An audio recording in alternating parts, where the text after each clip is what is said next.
The American people are being asked, keep what you got. You like what you got. Stay the course.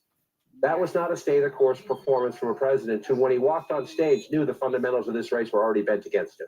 And this, they had a 38% approval rating, 60+% of the country on the wrong track. And as Abby noted earlier, there were already significant doubts about, can you do this for 4 more years? It's the toughest job in the world.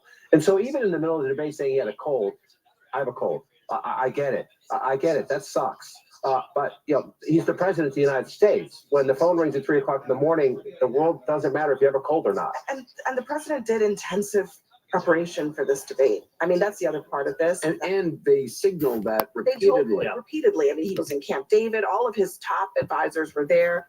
They were preparing him as well as they possibly could for this moment. We came in here. Really? Of course I did that. Turned off the TV by mistake. Connor. What? I accidentally turned off the TV. Nice. Nice. What a dirty move. Yeah, that is a pretty move. All right, let me get this back on for you guys. Hold on. Sorry, bad. Ooh, crazy debate, I'll tell you that. But stuff that we all saw coming as well. So I have no idea how. That's really loud, sorry. Hold on, everyone. Get this back on. Takes a little bit. The debate is over, by the way, if anyone's wondering. The CNN is in the post-game coverage, if you want to call it, of the presidential debate. So, yeah, the audio crashed on the stream, which made the stream crash, but I got it back on, but I missed, like, the last 40 minutes of the debate, so sorry about that. Other than that, we got most of it. We got at least, like, 70% of it. There are people who are angry tonight. The Democratic Party leaders are already abandoning Joe Biden, and they're saying that we already know that he's older and slower, but what he stands for matters. What he was, if you, as Axelrod said, if you wrote out what he said, if you didn't listen to it, the substance of what he said is true to the Democratic Party, and there's a pushback beginning to say the Democratic Party is too scared to stand up for Joe Biden. Other people will. Yeah, but Van, can I just respond? Yes, sir. I believe this. I think when we see sort of voter surveys and so on of people who watch the debate and so on, they're going to be a lot different than you might think, because I don't think Donald Trump had a great night, and I think on substance Biden did fine, but that wasn't the big question about Biden. But here's the thing. People can love Joe Biden. Lots of Democrats do. I worked with him. I have deep respect for him. Yes, sir. But as you said earlier, the stakes are enormous. You said democracy is on the line. It is. And so it becomes less an issue about loyalty to one person than to the idea of how much are you willing to fight for. I just want to give a voice to other folks. Let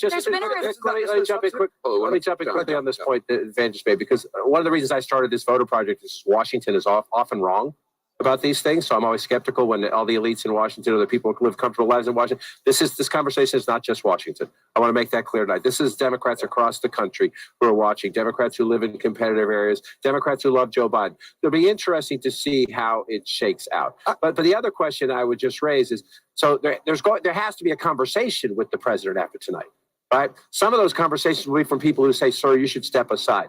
But if you want to take Van's position out there, the main organizing impetus in the Democratic Party is keep Donald Trump in retirement, right? Keep him out of the White House. So if you won't step aside, what are the conversations about what to do about tonight? Those will have to happen. So my question for the people who know best, and the one who knows the best is sitting right over there, is who can have that conversation with the president? Who's the only person in the party? I mean, Bill Clinton or Barack Obama might call him, but I don't know if that would matter. Is it Jill Biden, Ted Kaufman? Who is it? Yes, yes. Jill Biden is the single most important person in terms of sharing criticism, in terms of being direct. But will she? Opinions. Oh, absolutely. Absolutely, yes. And I imagine that there will be serious conversations within the president's inner circle, people like Mike Donilon, people like Steve Ricchetti, people like Anita Dunn, who will have very direct conversations with the president. He is not somebody who shies away. He is absolutely, I think as was said earlier, he's absolutely somebody who is stubborn and resilient, but he's actually not somebody who shies away from having tough conversations and having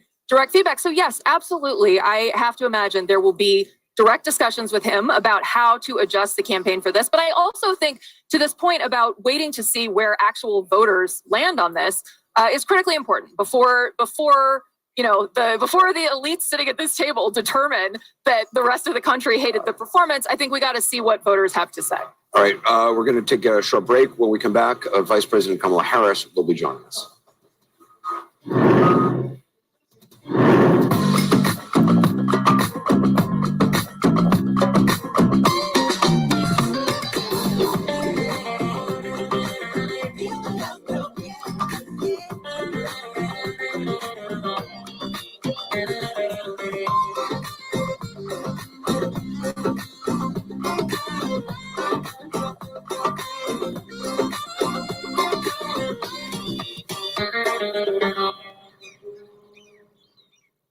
As concerns for the environment grow and our societies become more digitalized, NGK Insulators have created groundbreaking ceramic products for a sustainable and connected future. NGK Insulators, surprising ceramics.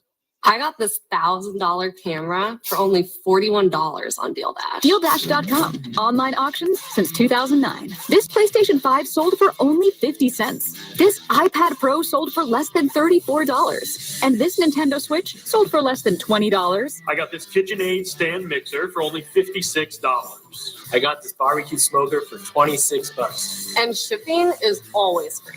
Go to DealDash.com right now and see how much you can save.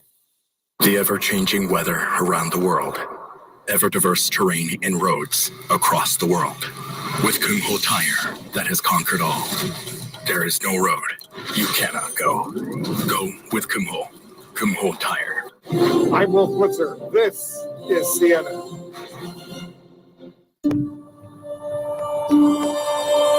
This is a land of inspiration. Here you'll find tranquility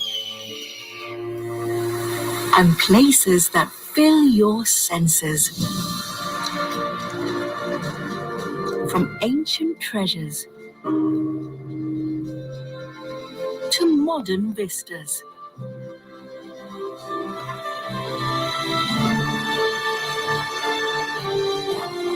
Our land is our gift.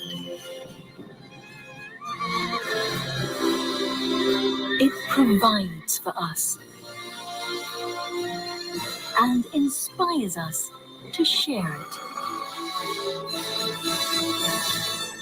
Go Mongolia.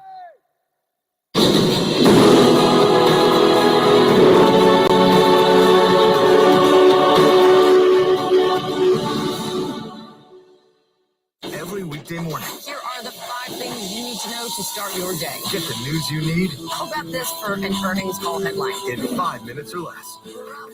CNN's 5 Things with Kate Baldwin. Streaming weekdays on CNN.com and Max. Inside Africa. Go inside the inventive minds, evolving places, and creative trends of the Africa you need to know now. Plug into the digital space to meet the entrepreneurs using tech to connect in new ways. I believe every single person has got a gift, and teaching is really something I can use to empower others. Inside Africa on CNN in association with Zenith Bank. July 4th on CNN, the UK heads to the polls, a crucial election. CNN covers all the angles. Who will win the keys to number 10? It's the race to run the UK. Follow CNN for all the results. July 4th. I'm Larry Madowo on the streets of Nairobi, and this is CNN.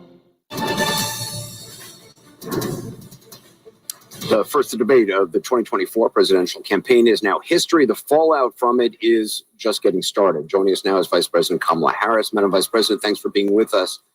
CNN's John King has described a panic inside the Democratic Party right now because of President Biden's performance in tonight's debate. He's been hearing from Democratic lawmakers and others around the country. Some within your own party are wondering if President Biden should even step aside. What do you say to that? Listen, first of all, What we saw tonight is the president making a very clear contrast with Donald Trump on all of the issues that matter to the American people. Yes, there was a slow start, but it was a strong finish. And what became very clear through the course of the night is that Joe Biden is fighting on behalf of the American people, on substance, on policy, on performance. Joe Biden is extraordinarily strong. And But I'm sorry, on cannot substance be and debated. policy and performance tonight, I mean, the president's performance tonight clearly was disappointing for his supporters. CNN is reporting Democratic lawmakers watching the debate were worried about the president's performance. One said it was a disaster. Another called it a train wreck. Those are Democrats, especially worried that Biden did not punch back on Trump's lies. Listen, people can debate on style points, but ultimately this election and who is the president of the United States has to be about substance. And the contrast is clear. Look at what happened during the course of the debate. Donald Trump lied over and over and over again, as he is wont to do. He would not disavow what happened on January 6th. He would not give a clear answer on whether he would stand by the election results this November. He went back and forth about where he stands on one of the most critical issues of freedom in America, which is the right of a woman to make decisions about their own body. He has been completely ambiguous and all over the place about where he stands on that issue, despite the fact that he hand-selected 3 members of the United States Supreme Court with the intention that they would undo the protections of Roe v. Wade. And that's exactly what they did. And just 3 years ago, we commemorated the 2-year anniversary of Dobbs, wherein women across our country have been denied emergency health care. All that may be true. All that may be true. But the president of the United States was not able to make that case to Donald Trump on the stage tonight. I mean, you debated against then Vice President Vice President Biden 4 years ago, and he was a very different person on the stage 4 years ago when you debated him. That's certainly true, is it not? Anderson, the point has to be performance in terms of what a president does.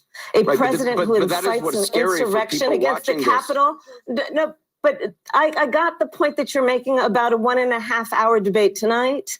I'm talking about 3.5 years of performance in work that has been historic.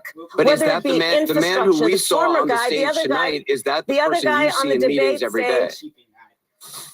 The person that you saw on the debate stage that has, for the last 3.5 years, up until today, performed in a way that has been about, whether it be in the Oval Office, negotiating bipartisan deals so that we have an infrastructure, a real infrastructure plan where we're putting trillions of dollars on the streets of America to upgrade our infrastructure. Whether it be the person I see in the Oval Office who is meeting with heads of the military and the intelligence community and in the Situation Room, ensuring the safety of America. The person I see in Joe Biden on the world stage, convening world leaders who often ask for his advice, most recently just during the G7 conference. So I'm not going to spend all night with you talking about the last 90 minutes when I've been watching the last 3.5 years of performance. But this was a debate that your campaign wanted. You pushed for this debate at this moment. Obviously, I mean, you can't honestly say, can you say that you are not concerned at all having watched the president's performance tonight? It was a slow start. That's obvious to everyone. I'm not going to debate that point. I'm talking about the choice in November. I'm talking about one of the most important elections in our collective lifetime. And do we want to look at what November will bring and go on a course for America that is about a destruction of democracy, electing a man who has said he'll be a dictator on day one? Or do we want to continue on a course that's about strengthening America's economy, building and creating 15 million American jobs, over 800,000 manufacturing jobs? I got that this is the afterplay for the debate, this conversation that I'm in, and I understand why everyone wants to talk about it, but I think it's also important to recognize that the choice in November between these two people that were on the debate stage involves extraordinary stakes. And there's one person on that stage who has the endorsement of their vice president, and that's Joe Biden. Mike Pence is nowhere to be found in supporting Donald Trump, and that's why he has to look for someone else to run with him, who, as we know, will embolden and rubber stamp whatever he wants, because they're going to have to make a choice to not be Mike Pence and to put Donald Trump over their country. Neither person on that stage tonight made the argument as coherently as you just did. You mentioned reproductive rights. I'd like to just play that exchange that we saw tonight. Under Roe v. Wade, you have late-term abortion. You can do whatever you want, depending on the state. You can do whatever you want. We don't think that's a good thing. We think it's a radical thing. We think the Democrats are the radicals, not the Republicans. For 51 years, that was the law. 51 years, Constitutional Scholarship said it was the right way to go. 51 years, and it was taken away because this guy put very conservative members on the Supreme Court. He takes credit for taking it away. What's he going to do? What's he going to do, in fact, if the MAGA Republicans, he gets elected and the MAGA Republicans control the Congress and they pass a universal ban on abortion, period, across the board at 6 weeks or 7 or 8 or 10 weeks, something very, very conservative. Is he going to sign that bill? I'll veto it. He'll sign it. To someone who watched this debate tonight and has serious concerns about the President of the United States, what do you say to them about what they just saw? They saw they witnessed the fact that if Donald Trump were elected to be president of the United States this November, he will sign a national abortion ban. Take him at his word. He said he would when he was president before. He said if it came to his desk, he'd sign it. There's no reason to believe anything would change. A national abortion ban means that folks in New York, California, Maryland, all these other states that have protected the right of a woman to make decisions about her own body and not have her government tell her what to do will be at risk. That's what you should take away from that discussion. And just Joe finally, Biden was very clear. He will sign back into law the protections of Roe v. Wade. The person we These are saw big tonight, issues, the president we saw substantive tonight on that issues. stage, is that how he is every day? The Joe Biden that I work with every day is someone who, as I have said, has performed in a way that has been about bringing people into the Oval Office, Republicans and Democrats, to compromise in a way that is extraordinary these days because it just doesn't happen, but Joe Biden can make it happen. The Joe Biden I see is someone who goes to our allies around the world and strengthens NATO to the point that there are 2 new members of NATO who just about 4 years ago, people said, is NATO even have a reason for existing? The Joe Biden I know is someone who has delivered 800,000 new manufacturing jobs and bringing manufacturing back to the United States, not shipping jobs out like Donald Trump did. So that's the Joe Biden I know. Vice President Kamala Harris, I appreciate your time tonight. Thank you. Thank you. Good to be with you. Back with the panel, joining us as well as Biden biographer Evan Osnos. Evan Osnos, you have watched President Biden a lot. What did you make of tonight's performance?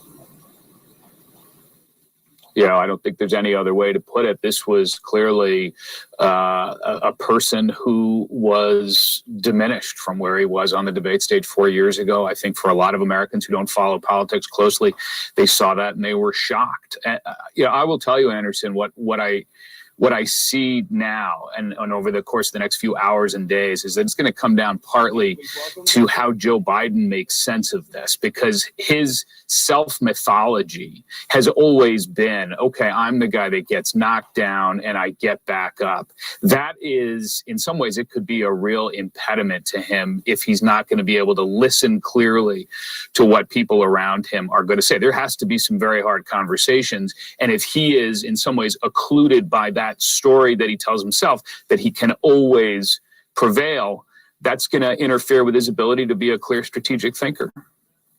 And panel here, John King. I just want to make an observation about your interview with the vice president. The Republicans are going to probably disagree with me, but I think one of the greatest acts of political malpractice I have seen in my lifetime doing this is that they kept her under wraps for 3 years. Now she's out on the road. She has great appeals. Does she have weaknesses? Yes. Do Republicans view her as a liability? Yes. Are her polling numbers great? No. But she has appeal with the pieces of the Biden coalition where he is hurting the most. And when you go into inner city Milwaukee, what do Black Americans say? Where's the vice president? Where has she been? They want the president too, but she's right there.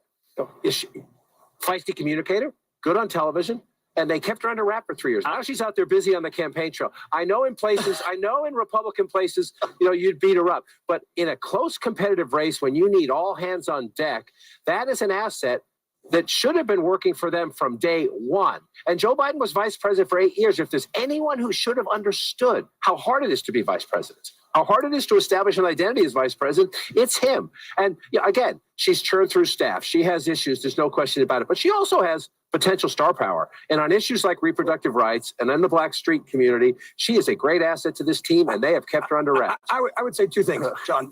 Like she was in charge of the border. That was her job to begin at the beginning of the presidency. I think she was largely absent from that. So you can say what you want. I just want to give a quick plug for our colleagues. So I think not our colleagues, but Andrews, your colleague, Dana and Jake. Oh yeah, they did an incredible job tonight. The debate went flawlessly. It was everybody in the world was watching to see if it was going to be a fair debate, if they were going to be favoring one side or the other. They played it right down the middle. Sure did. And America's the better for it. So I just to applaud them and say, great job. Second that on Jake and Dan. A lot of Republicans were coming after our colleagues this week, and they totally made history tonight. America needed this conversation. They did it. Let me just take the other side of this Kamala Harris debate. It is a fair question to ask right now, what is going on inside the White House every day? Is she currently making more decisions in the White House than we know?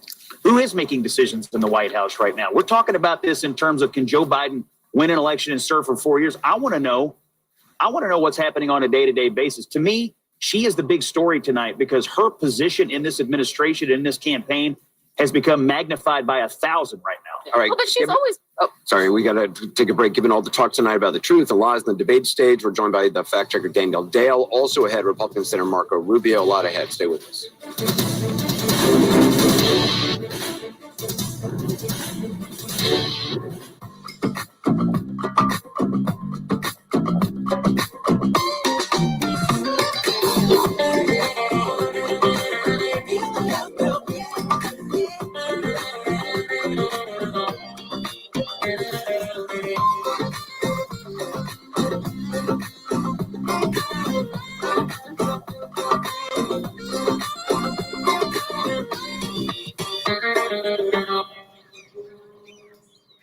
The ever-changing weather around the world, ever-diverse terrain and roads across the world.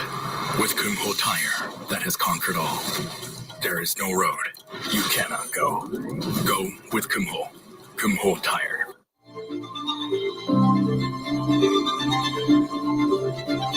Inside Africa, in association with Zenith Bank. Michelle Makoba, founder and CEO of Resonate Communications, aims to make sales and entrepreneurship tools accessible to budding entrepreneurs throughout Africa.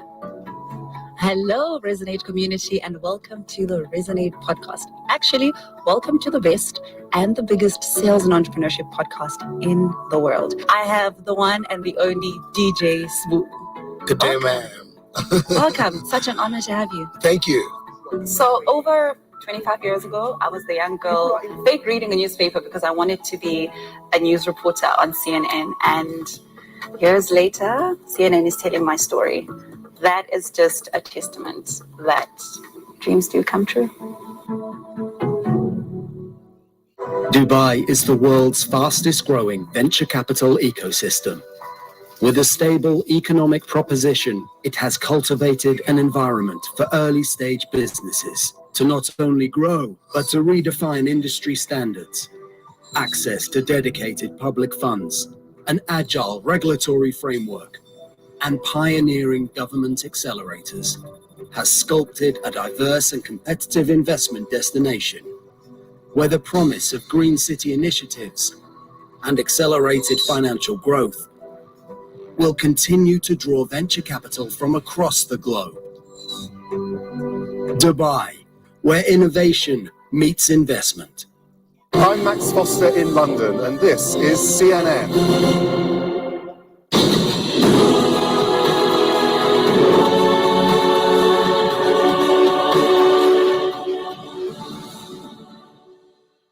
July 4th on CNN, the UK heads to the polls, a crucial election. CNN covers all the angles. Who will win the keys to number 10? It's the race to run the UK. Follow CNN for all the results. July 4th. Today we live in an unpredictable environment and news races around the world at breakneck speed. The mothers are not getting nutritions. My show brings you the latest news and top news makers. President Zelensky, welcome to the program.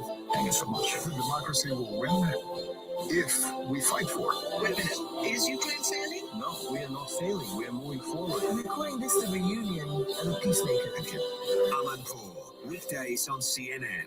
Every weekday morning. Here are the 5 things you need to know to start your day. Get the news you need How about this for an earnings call headline? in 5 minutes or less. CNN's 5 Things with Kate Baldwin. Streaming weekdays on CNN.com and Max. This is CNN. More people get their news from CNN than any other news source.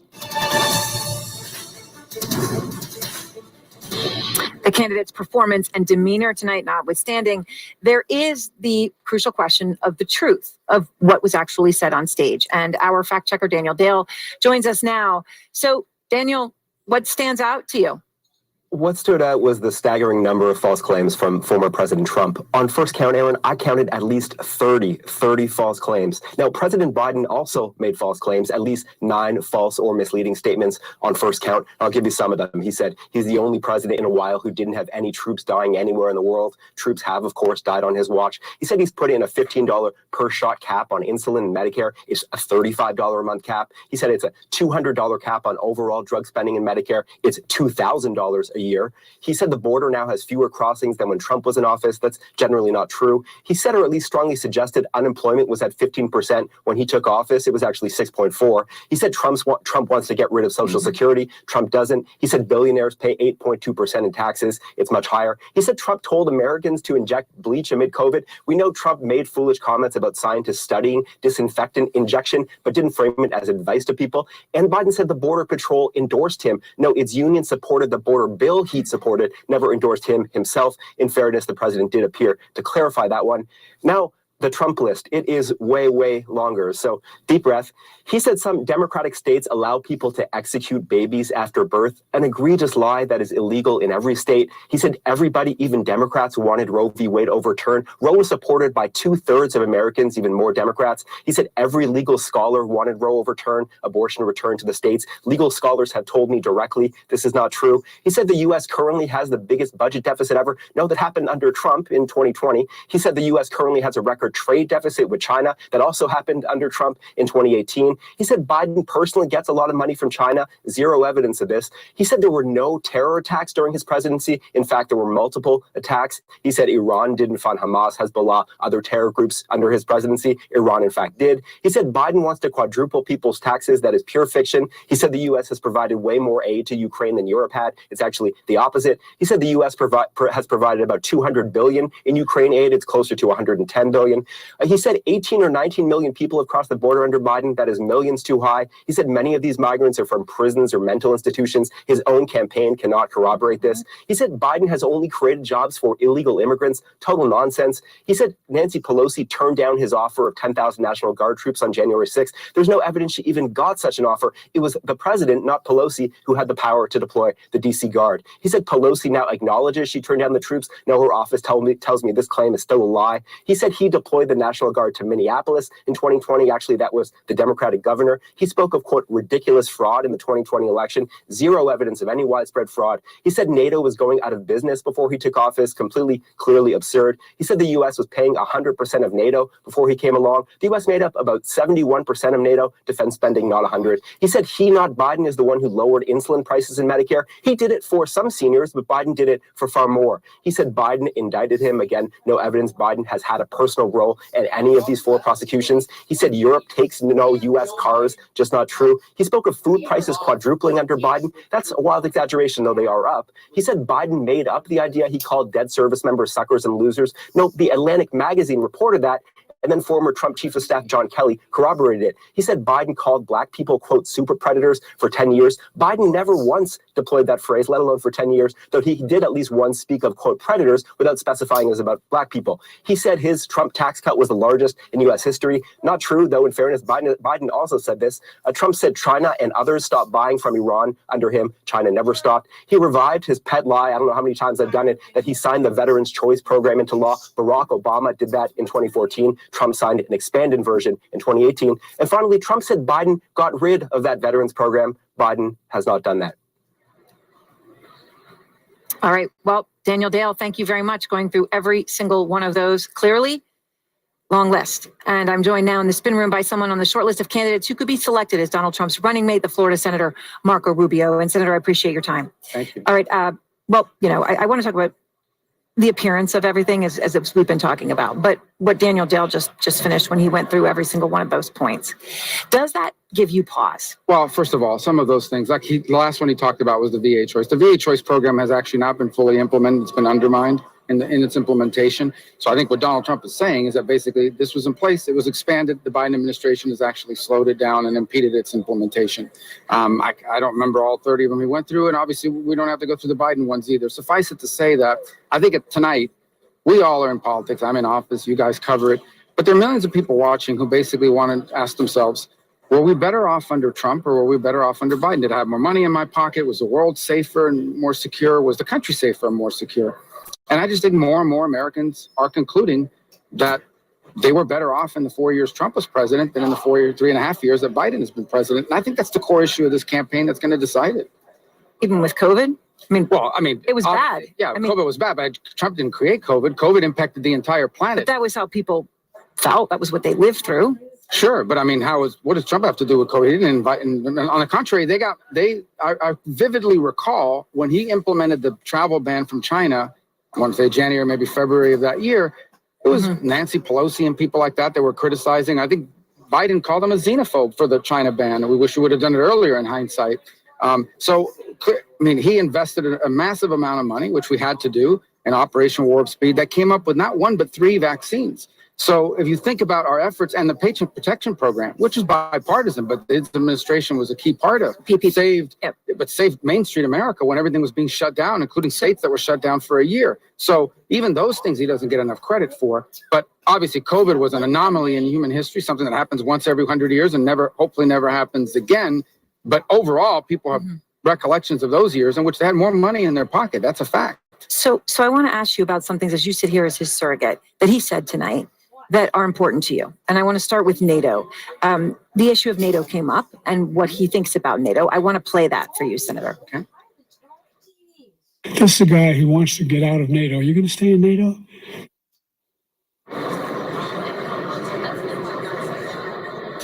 Are you okay with that? He shrugged.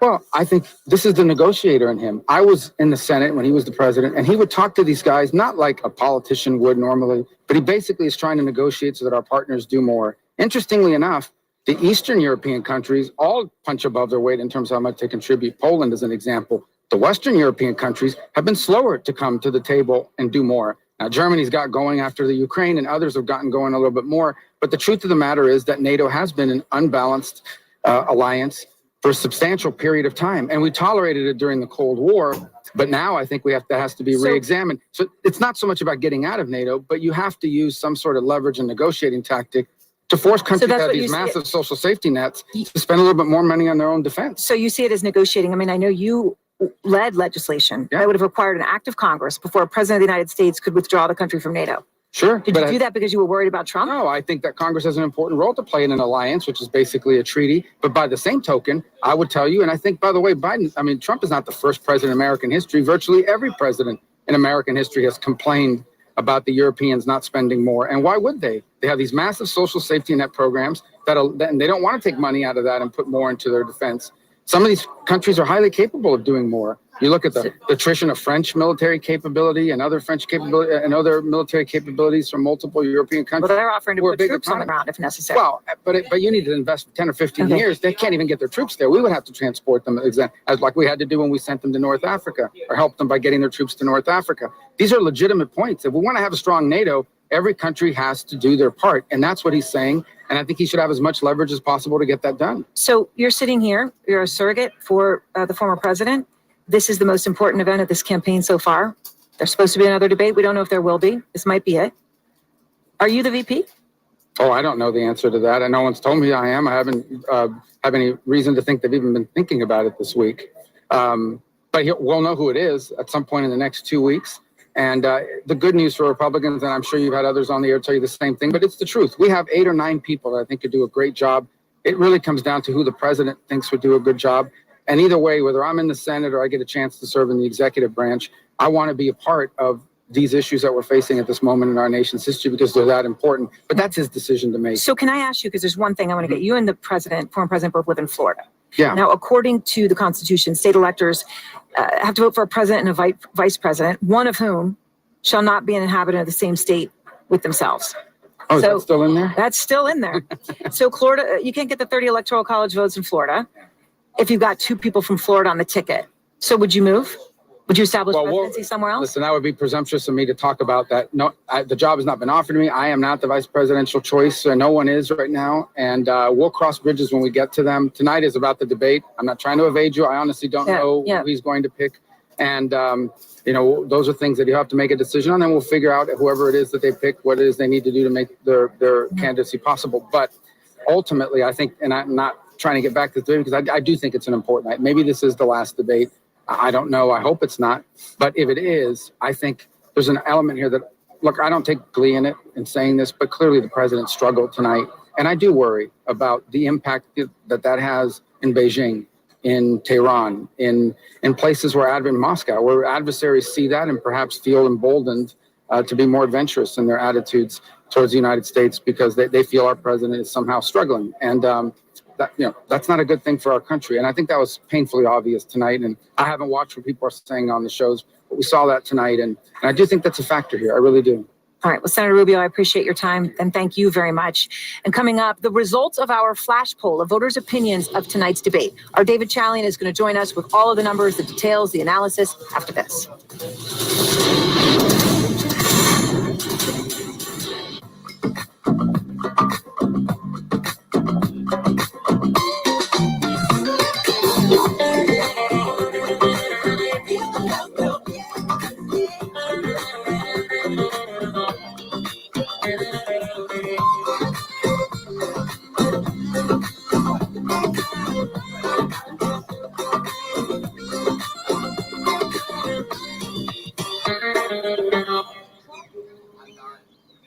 The ever-changing weather around the world.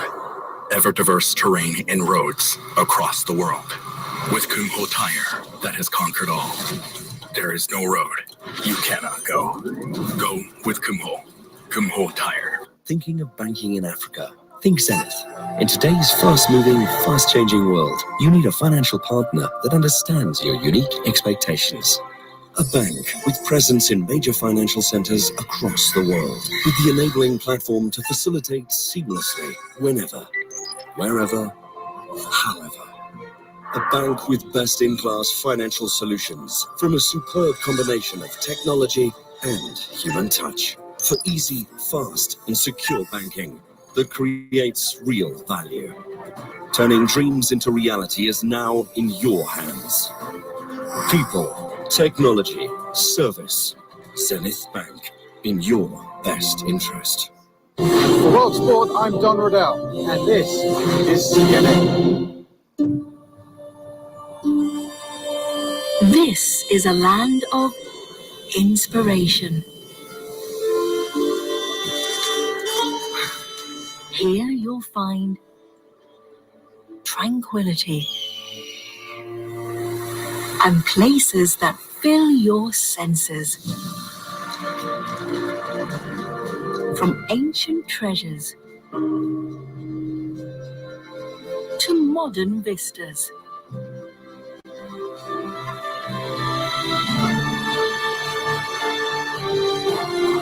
our land is our gift. It provides for us and inspires us to share it.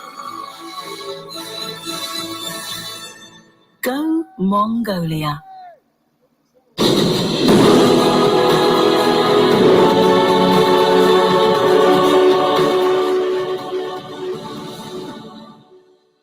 Every weekday morning, Here are the 5 things you need to know to start your day. get the news you need How about this for an earnings call headline? in 5 minutes or less.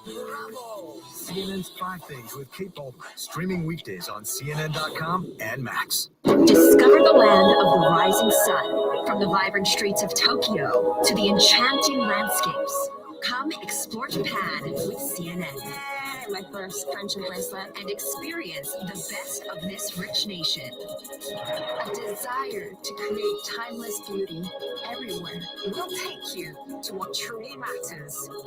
An epic adventure to Japan's remote corners. July 4th on CNN, the UK heads to the polls, a crucial election. CNN covers all the angles. Who will win the keys to number 10? It's the race to run the UK. Follow CNN for all the results. July 4th. I'm Mark Stewart on Tiananmen Square in Beijing, and this is CNN. It is midnight here in Atlanta, the start already of a new day, a long night, long days ahead of soul searching coming for the Democratic Party. The questions began just moments into the debate, first about President Biden's performance, and now within the party about his candidacy. Now, that said, there is a lot we don't know about the impact of tonight. And John King earlier tonight said Joe Biden lost the debate, but I don't know if Donald Trump won the debate. And it takes a little bit of time and perspective to start to look at that other side of the equation. But we do have a first and very early first read. Things can change. First read of history. CNN political director David Chalian joins us now with the results of the flash polling tonight. So walk us through it. Yeah. So, Aaron, I first want to just stress to everyone, this is a poll of debate watchers. So this is not necessarily representative of the electorate overall, although I will say as a partisan makeup, these debate watchers do pretty much look like registered voters, maybe about 4 or 5 percentage points more Republican than the usual universe of registered voters. So just to keep that in mind, as you see these results, that little bit of shift won't make a difference here. Look at the big question of the night. Who won the debate? We asked debate watchers in our instant poll. And the answer is a resounding Donald Trump did. 67% of debate watchers in our poll say Donald Trump won the debate tonight. Joe Biden, 33% say he won the debate tonight. Now, this group of debate watchers, they told us who they thought would win the debate going into it before the debate, and take a look at how that changed over time. 55% thought before the debate that Donald Trump would win the debate. 45% thought Joe Biden would win the debate. Look at what the debate did to those expectations. Donald Trump did much better than expected. Joe Biden did worse than expected among this group. And compare this to these two men debating 4 years ago. That's not always a comparison we have, obviously. The rematch is pretty unique. And so take a look at the complete reversal. Again, that top line there is the debate tonight. 67% say Trump won, 33% said Biden. The next line is the second debate in 2020, where Biden won there by about 14 percentage points, 53-39 in our instant poll that night. This looks a little bit more like the first debate. Chris Wallace moderated 60% Joe Biden won that debate that night. 28% said Donald Trump won the debate that night. You can see how this night sort of is a complete reversal of that one. And then take a look at this question we asked. Do you have confidence in the candidate's ability to lead the country? Confidence in ability to lead the country. 14% said they have a lot of confidence in Biden. 36% of debate watchers say they have a lot of confidence in Trump. Neither of those numbers are stellar, by the way. You see 29% say some for Biden, 20% Trump. But here, a majority of debate watchers, 57%, say no confidence in Joe Biden's ability to lead the country. 44%. Again, that is not a great number. That is a healthy plurality there in terms of Trump's numbers. Say no ability to lead the coverage, no confidence in his ability to lead the coverage. But again, look at that. A majority say Joe Biden, they're not confident he can lead the coverage. Audie, I will say, when you look at the initial screen that David just shared with us, Trump won 67%, Biden won 33%. That's not what we're hearing out there. It's not what we're seeing on social media. I mean, that's a resounding loss, but it's not 100-0, which is what But remember, we're hearing in punditry. Thinking about a high bar, we went in thinking about low bars. And in terms of like meeting expectations, exceeding expectations, in that scenario, the former president certainly earned a win. Yeah, I mean, we came into this debate where President Biden and the White House knew this. This is why he was at Camp David with his aides for the last week preparing for this. They knew he needed to be able to quiet concerns about his age and his ability to lead another 4 years. It's not just that he's president right now. It's that he's asking voters for another term. And that was how Dana phrased the question tonight, that he would be 86 at the end of a second term if he were reelected. And instead, they're walking out of this with those questions only raised and being raised at the top levels of the Democratic Party. And the vice president defending his performance to Anderson, acknowledging that, yes, it was a slow start, though it was also a pretty difficult end as well. If you watched his closing statement, compared to his closing statement that he delivered during the Chris Wallace debate, which I watched truly this morning, it was a very strong closing statement. And this one, he didn't even mention the word abortion. And it makes all the talk of Republicans this week, including President Trump, saying that Biden was going to be on cocaine, and other Republicans claiming that he was going to be on performance-enhancing drugs, seem quite quaint when you look at what the conversation is now. I also don't think that you can make too much of the fact that 33% said Biden won the debate. There's a certain number of people who just either like Biden or hate Trump, and they're never going to say that Trump won the debate. So I think that's a kind of just, I don't think that's a reflection of the way they viewed the debate. It's a reflection of how they feel about the two candidates. Okay, what about the other point, though, to what David just laid out? So when you look at the first debate in 2020, that it literally is exactly what we saw, but different in terms of who was on top. So 60% say Biden won, 28% said Trump. So this time it's 67% Trump, 33% Biden. Okay, so those numbers do look the same. So then there's some Democrats who may seize on that, Chris, and say, well, another debate could turn this around. But this is a different situation, right? Because it's about age. Age and competence and acuity and the ability to do the job and the ability to do the job for 4.5 more years. I mean, this speaks to Joe Biden and. Hey, well, all of the Republicans are together. But Chris, they're all there you going bring up behind the you. second debate. The second debate's not until the end of September, and it's not even guaranteed that it'll happen. I think obviously the Biden team will certainly want another crack at this, as you heard Kate Bedingfield earlier and the vice president saying it was a one-time performance, talking about, what every single day looks like. I think it's an open question for the Trump campaign. And also, it's 3 months away. I mean, this is going to be the lasting impression in voters' minds for at least the next 3 months. So, David, how does this play into the decision of a next debate? What I thought was interesting, just talking to Senator Rubio, you would have thought it would have been in his interest to say, okay, we're done. We don't need more debates. Certainly in Trump's. It's not what he said. He actually said he wants there to be another debate. There is scheduled to be another debate. Yeah, so I think we should, it is already accepted. It's an accepted invitation. So for President Biden to pull out of that debate, and again, he's got a summer to get through. Or Trump could pull out of it and say, I don't need it. Well, I highly doubt that. I think Trump will walk away thinking tonight served him well. He wanted more debate than the two that they agreed to. So I don't see any necessarily any change from Trump coming. He enjoys the ability to get command that kind of attention. I do think, though, the notion that Joe Biden may not want to participate in the second debate tonight becomes trickier and a part of this larger conversation of the path forward for the Biden candidacy from here. They have a summer to get through. They're not going to have weeks of Democratic hand-wringing and concern that we've been talking about and hearing about. Then they're going to have to get through the convention, should he stay indeed as the nominee. And there's no reason at this moment to think that he's not. We'll see what happens there. And then on the other side, so yet another test for him, his convention speech and the like, that this will be a conversation piece.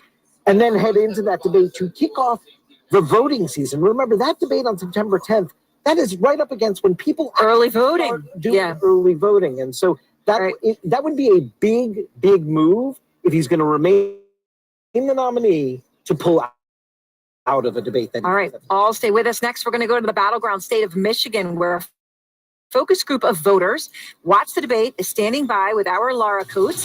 They started the night undecided. So let's see what they're telling Laura about how they feel now.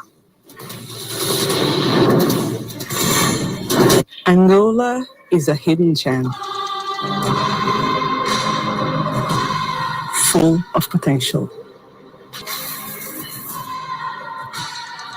We look forward to welcoming you back, time and time again. Now and in the future, Angola awaits. I have some extra cash right now. I started using Upside, the free app that gives you cash back for every gallon of gas you buy. Wait, are you saying you get real money back when you get gas with the Upside app? Yes, I get real cash back every time I get gas. Does that actually add up to anything? I'll make around $200 to $300. Wow, that's serious extra cash. Right? You're putting gas in your car anyway. Why not get real cash back? It's like free money. I'm downloading the free Upside app now. Use this promo code and get an extra 25 cents a gallon cash bonus on your first tank. Thanks. $5,000. That's the average amount of money people in the U.S. are now spending on gas in a year. $5,000. The app that gives you cash back every time you get gas. That's right. You can earn real cash back with Upside just for buying the gas you're already buying. Download the free Upside app now. Earn cash back every time you buy gas. Use promo code ROCK25 for an extra 20. Yet. Yes, of course. I'm not passing up free money. I'm earning real cash. Use promo code ROCK25 for a 25 cents per gallon bonus on your first tank gas you buy. Plus, you can cash out anytime right to your bank, PayPal, or a gift card for Amazon and other brands. So whether you're driving around town a couple times a week or wait, some Upside users are making as much as $200 to $300. Download the free Upside app and use promo code 25 for a 25 cents per gallon bonus. I consciously uncoupled from my big wireless carrier, paid big money, got bad service. With Red Pocket Mobile, I saved $600 a year and kept my phone, my number. Tune to save $10 on the amazing socket fan light from Bell & Howell. When you're hot, nothing feels better than the gentle cooling breeze of a ceiling fan. This is the revolutionary socket fan by Bell & Howell. The amazing 2-in-1 ceiling fan and light. If you can screw in a light bulb, you can hang the socket fan light. Socket fan comes with this handy remote. With a push of a button, you can control the light and the breeze that you need. Socket fan fits any standard light socket. You can do it yourself and install socket fan in less than 10 seconds. And now, the socket fan light with deep socket extender is yours for $59.95. Act now, and we'll take $10 off. So you get it for just $49.95 with free shipping. Order now, and you can get a second fan for 50% off, and the shipping is free. Get cool fast with socket fan. Call 1-800-738-6027 or go to buysocketfan.com.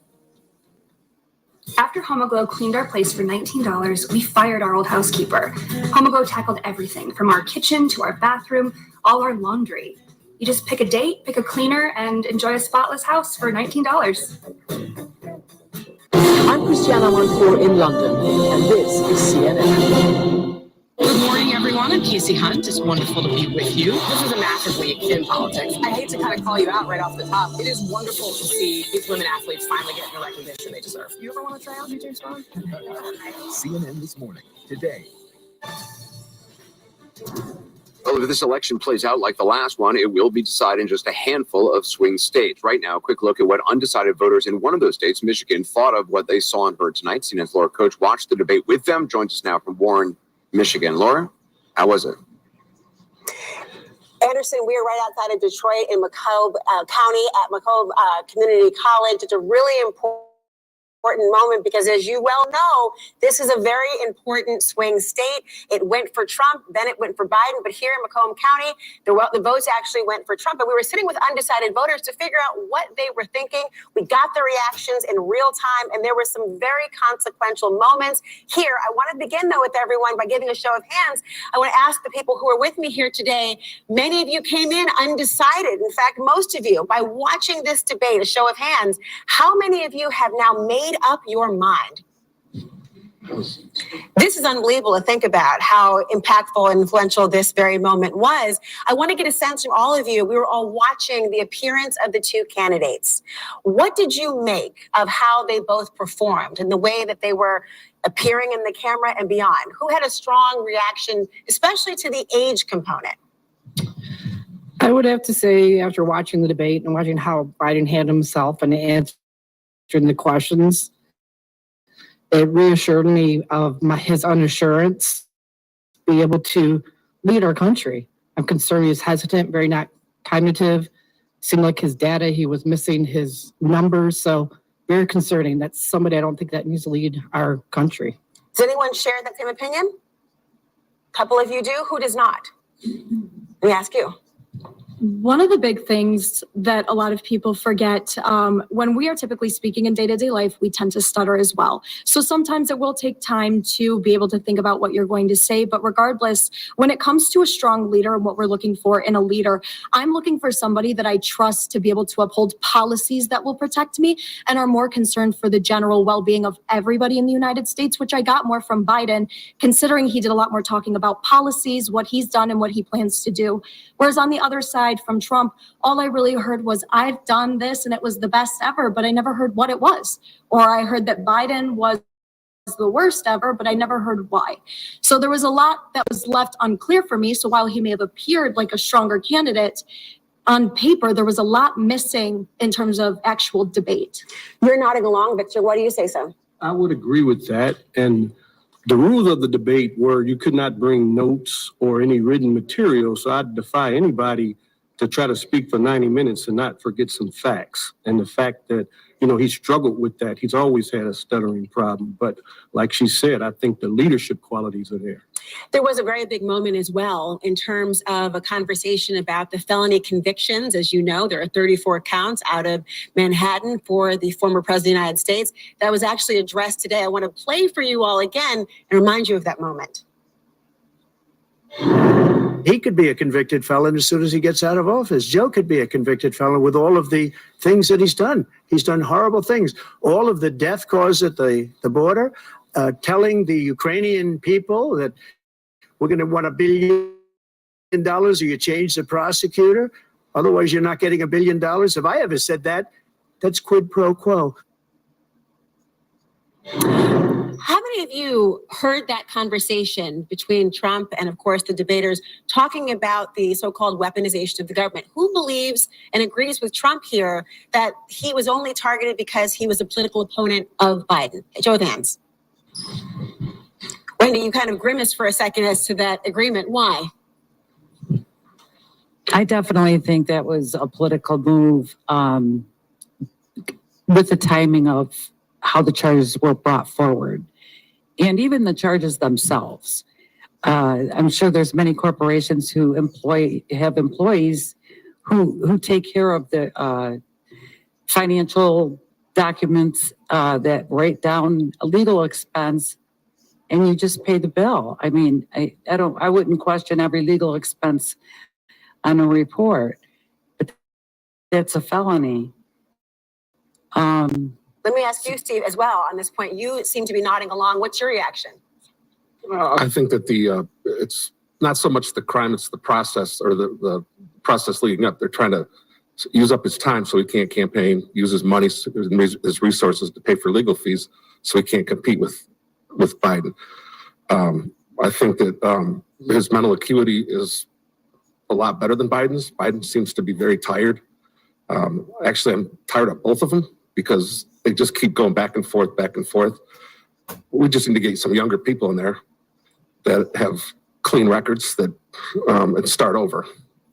Well, there was a moment I want to get to talking about sort of clean records or the tit for tats you're talking about. There was an exchange happening, this time mentioning the convicted felonies, also the accusations of the allegations of having sex with a person who was a porn star, the allegations we've heard time and time again. There was a moment that our audience here, our focus group of people and undecided voters had some pretty strong reactions to, and you're going to see on the bottom of the screen how they were reacting, how they were divided in different moments and reacting in real time.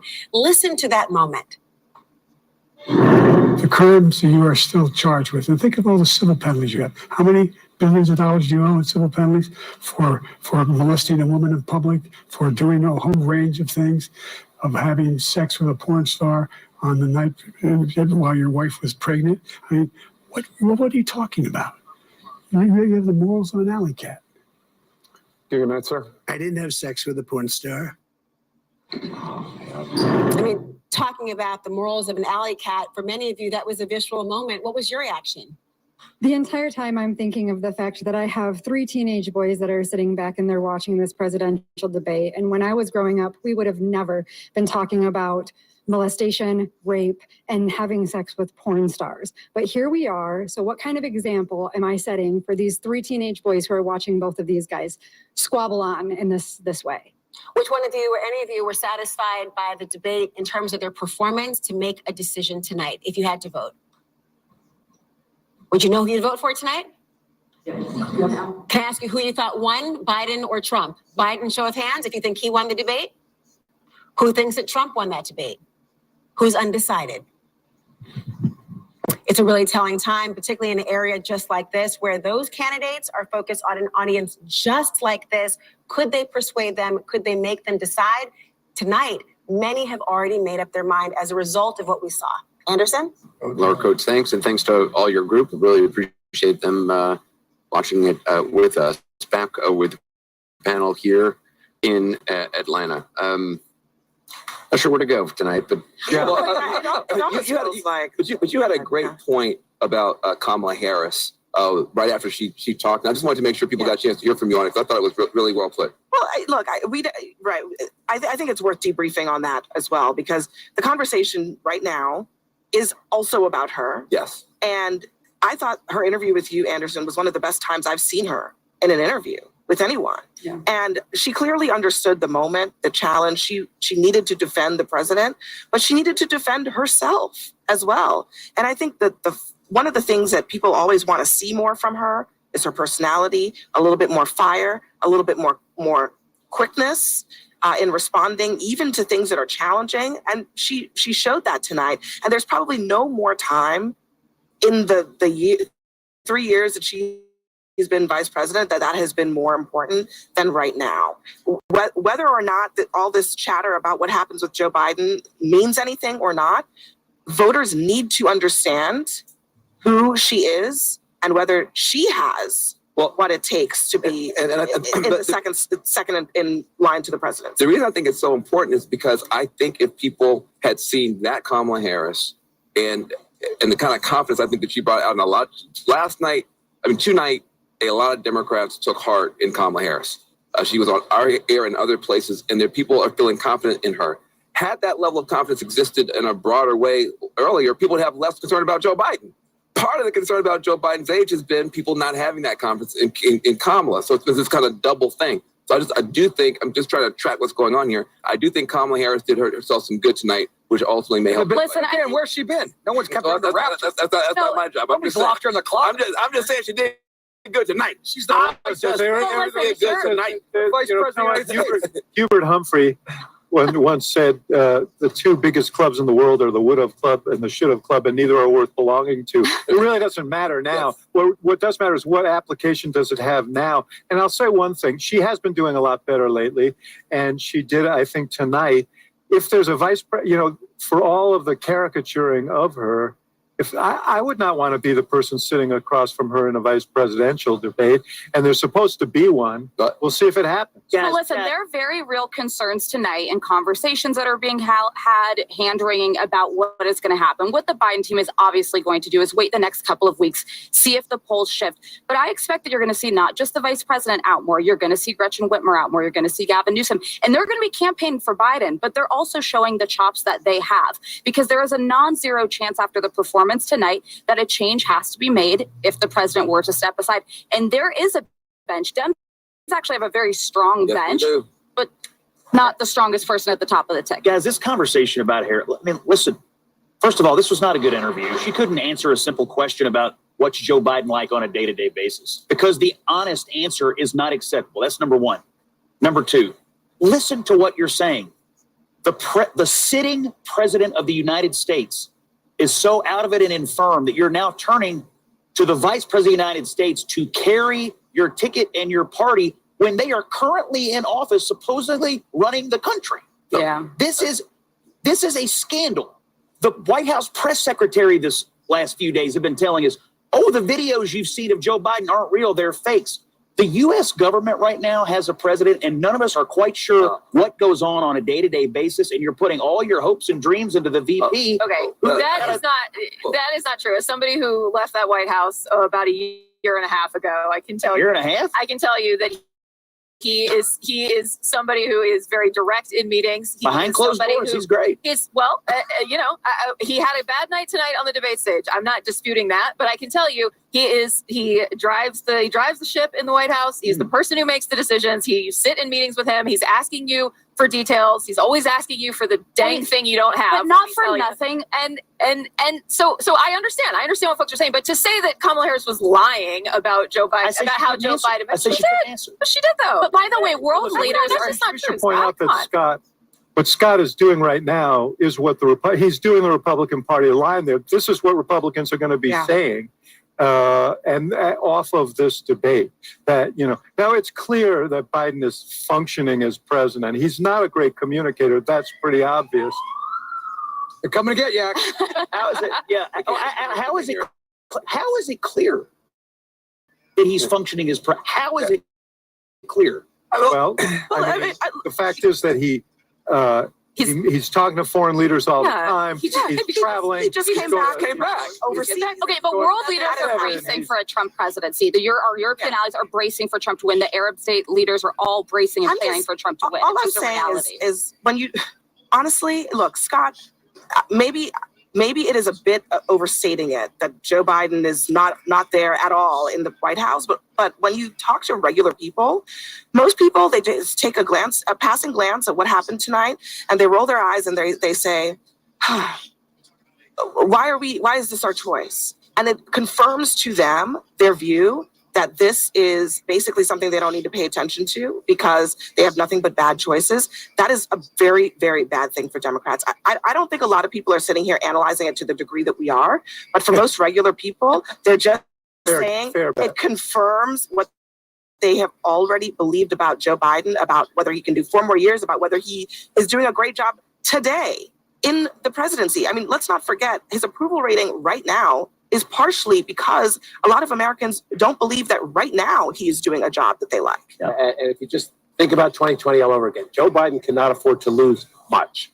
So the third party candidates matter more at the moment. The president has a motivational energy issue, enthusiasm issue with his base. He did not help himself tonight. He likely hurt himself tonight. It's June. So maybe this all passes. The conversation among Democrats is going to try to figure that out. But remember, Georgia, where we are, 11,779 votes. But, Wisconsin, 25,000 votes. Pennsylvania, 40,000 votes. Arizona, 10,000 votes? I don't have all the math in my head.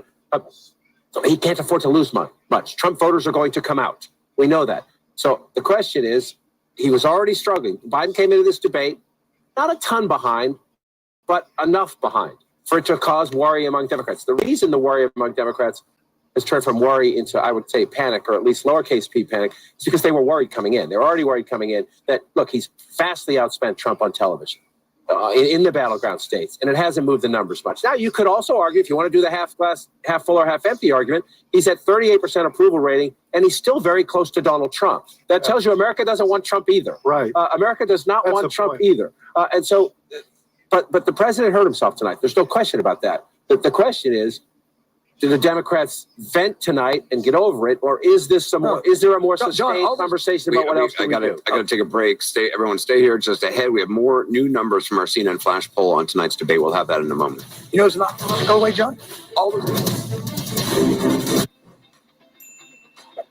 Lunch is on me today. Awesome. Why? I have some extra cash right now. I started using Upside, the free app that gives you cash back for every gallon of gas you buy. Wait, are you saying you get real money back when you get gas with the Upside app? Yes, I get real cash back every time I get gas. Does that actually add up to anything? I'll make around $200 to $300. Wow, that's serious extra cash. Right? You're putting gas in your car anyway. Why not get real cash back? It's like free money. I'm downloading the free Upside app now. Use this promo code and get an extra 25 cents a gallon cash bonus on your first tank. Thanks. $5,000. That's the average amount of money people in the U.S. are now spending on gas in a year. $5,000. That's crazy. If you drive, you have to download Upside, the free app that gives you cash back every time you get gas. That's right. You can earn real cash back with Upside just for buying the gas you're already buying. Download the free Upside app now. Earn cash back every time you buy gas. Use promo code ROCK25 for an extra 25 cents per gallon bonus on your first tank. Did you download the Upside app yet?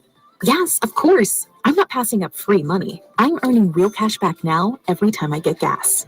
Just download the free Upside app and use promo code ROCK25 for a 25 cents per gallon bonus on your first tank. If you drive, you need Upside. Earn cash back on every gallon of gas you buy. Plus, you can cash out anytime right to your bank, PayPal, or a gift card for Amazon and other brands. So whether you're driving around town a couple times a week or driving hundreds of miles every day, Upside is for you. Don't wait. Some Upside users are making as much as $200 to $300. Download the free Upside app and use promo code ROCK25 for a 25 cents per gallon bonus. That's code ROCK25 for a 25 cents per gallon bonus.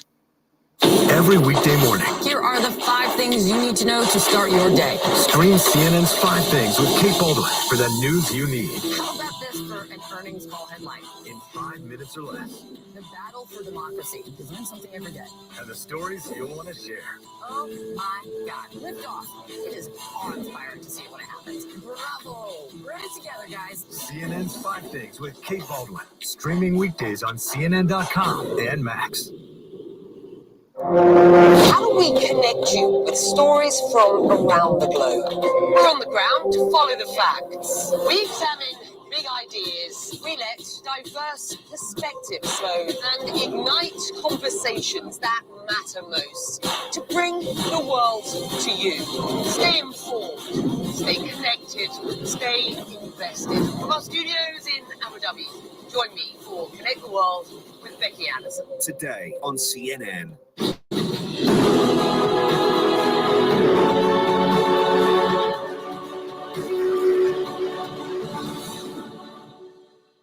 It is a busy news day all around the world. This is One World. The world's top headlines with some of the world's biggest players. Stories that captivate from 2 unique perspectives. Zain Asher and Biana Golodriga use their extensive experience to cover global news with passion and intellect. The Houthi rebels are vowing to respond. What does that mean for wider escalation? Do you think that this case brought by South Africa was warranted? One World with Zain Asher and Biana Golodriga. Today on CNN. This election season, stay with CNN. With more reporters on the ground and the best political team in the business. Follow the voters. Follow the results. Follow the facts. Follow CNN. July 4th on CNN, the UK heads to the polls. A crucial election. CNN covers all the angles. Who will win the keys to number 10? It's the race to run the UK. Follow CNN for all the results. Thursday. I'm Mark Stewart on Tiananmen Square in Beijing, and this is CNN.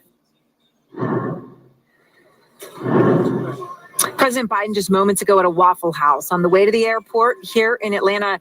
talking to people there, picking up food for the flight home, and he said, according to reporters there, that I think we did well in terms of the performance tonight. And our political director, David Chalian, is here. He's got more results from our post-debate flash poll. So what do you have now? Yes, and just a reminder again, this is a poll of debate watchers. It's not necessarily representative of the overall registered voter population. Perhaps just a touch more Republican. This poll of debate watchers, though, we asked people their favorable opinions of Joe Biden and Donald Trump prior to debate. So before the debate, Biden was at 37% favorable. Trump was at 40% favorable, about the same.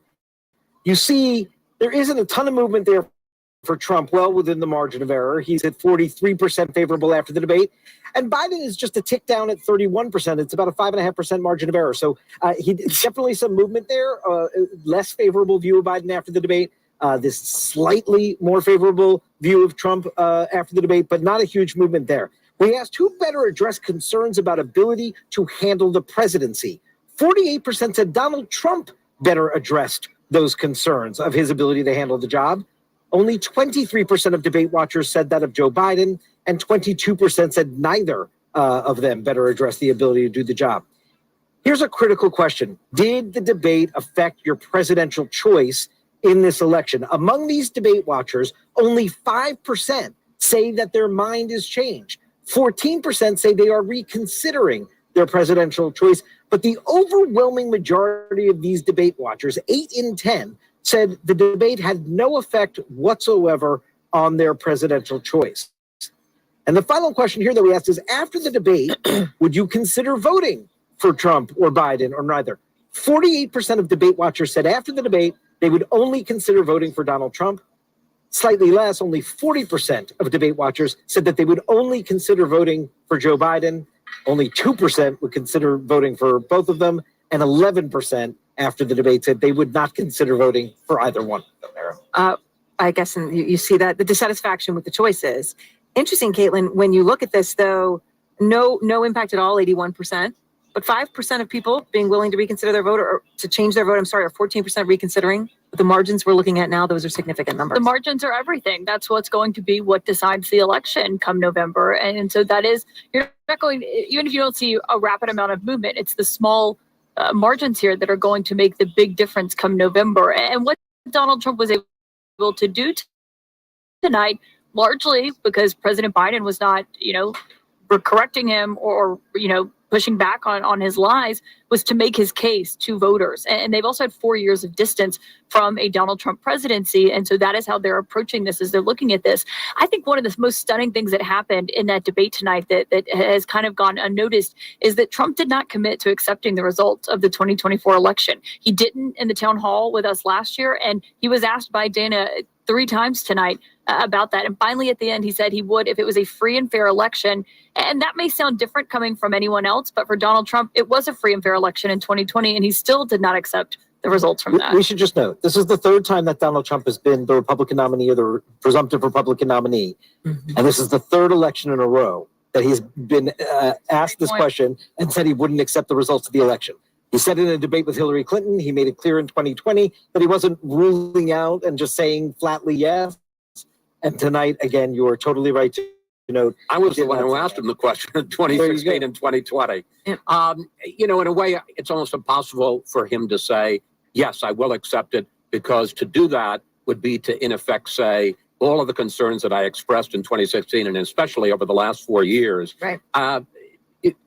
weren't serious. I have to say, one of the joys of having done this for a long time, and I have, is that this reminds me of the 1984 debate, the first debate between Reagan and Mondale. And age was not a big concern with Reagan, but he had an extremely bad debate against Mondale. And suddenly age became an issue. I'll never forget Richard Threlkeld of ABC began his piece the next day talking about the motorcade leaving, Reagan's motorcade leaving Louisville, and saying, with voters now questioning, is he okay? And I think it's more than that. I think people have some serious doubts now about the competence more than questions. And there was really quite a firestorm until the second debate when Reagan did much better and, of course, had that great line about, I'm not going to exploit my opponent's youth and inexperience for political purposes. Age is a big issue, and Reagan was a lot younger then than Biden is now. Margin on favorability in that flash poll went from a 3-point margin to a 13-point margin. It's a huge swing. But yet the drop for Biden, as David just pointed out, within the margin of error. It just seems, Audie, when we look at this, we don't yet know how this is going to settle on people. Yeah, I would probably defer to David because, a flash poll is like a flash flood. Like it's it's a moment in time. Yeah, it's a moment in time. And I think the thing I'm going to be looking forward in the next 5 days is like, what are the mitigation plans, right? The Waffle House is not the big mitigation plan. I think we saw a glimmer of it in the vice president's response, being very aggressive with Anderson and diving right into some of the more difficult questions he was asking. So what it's not just about surrogates. Putting out her particularly is supposed to, in our minds, help us understand that there is someone there that you trust, right? And this has been a question the whole time. So I'm mostly interested now in how does the party reckon with this moment? And the country. I mean, what the polls have also shown consistently, not just flash polls after debate, is that voters don't want either of these candidates. They're not thrilled with either choice. And I'm not sure either, when you look at the big takeaway of tonight, had voters walking away saying, I really learned a lot about policy or about what that second term. But here, because they have two. The president is boarding Air Force One. First Lady, obviously, Jill Biden was right ahead of him there. Experiences with both their records, and voters have months and months before they really have to pull the lever. But the parties, whatever they're doing in the next couple of months, they have got to move. So can I ask you, David, to this point about polling and trying to understand what voters think? I understand the freaking out and the navel gazing going on among leadership in the Democratic Party right now. Okay, but what are they looking at to determine how serious this is, how severe it is? What makes a decision here? Well, tonight, those leaders were just watching the debate. And right, so that was their, yeah. It was like we were watching in real time a live text chain of what was going on with a lot of Democrats tonight. What they will be watching are real polls now, not just focus groups of watching a debate or a poll of debate watchers, but in the couple weeks ahead of us, what has been a very stable race, do we start seeing the next round of polls come out in a week or 2 weeks that shows the race has fundamentally changed because of this debate? That will inform conversations. Okay, so then let me ask you a question. So let's just play something out. People at home may want this. So let's say in 2 weeks looks bad, really bad. So then what? When we talk about the time left, time to switch, time to figure this out, well, what happens? The first question is whether Joe Biden is going to drop out. That makes it much easier for the party if Joe Biden is convinced, either he and Jill together or with pressure from either close allies, big donors. That's the first question, because it's a lot easier to transition from here to a new candidate if he just drops out of the race.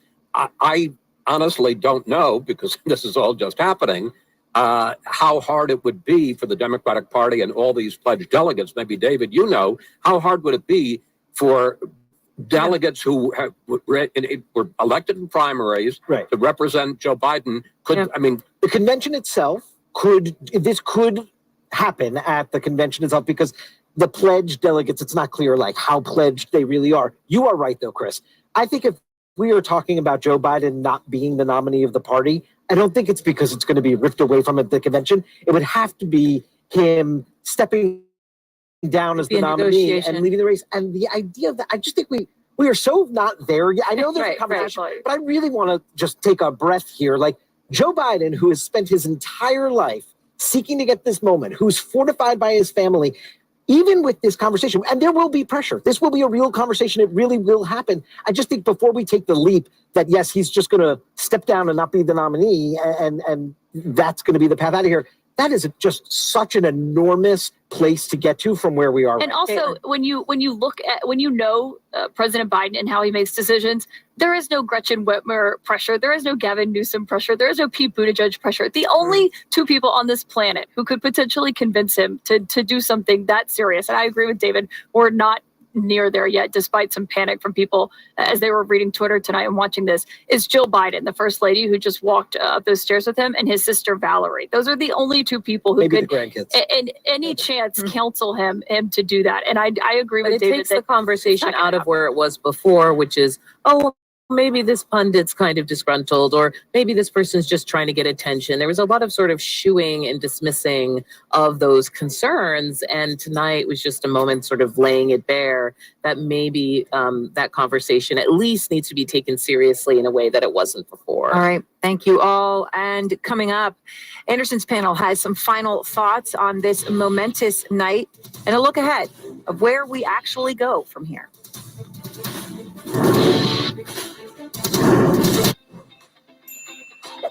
Lunch is on me today. Awesome. Why? I have some extra cash right now. I started using Upside, the free app that gives you cash back for every gallon of gas you buy. Wait, are you saying you get real money back when you get gas with the Upside app? Yes, I get real cash back every time I get gas. Does that actually add up to anything? I'll make around $200 to $300. Wow, that's serious extra cash. Right? You're putting gas in your car anyway. Why not get real cash back? It's like free money. I'm downloading the free Upside app now. Use this promo code and get an extra 25 cents a gallon cash bonus on your first tank.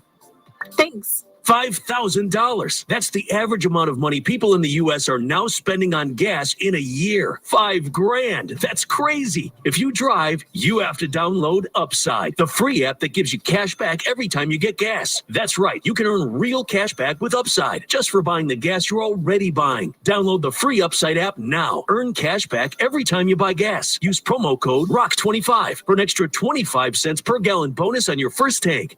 Did you download the Upside app yet? Yes, of course. I'm not passing up free money. I'm earning real cash back now every time I get gas. Just download the free Upside app and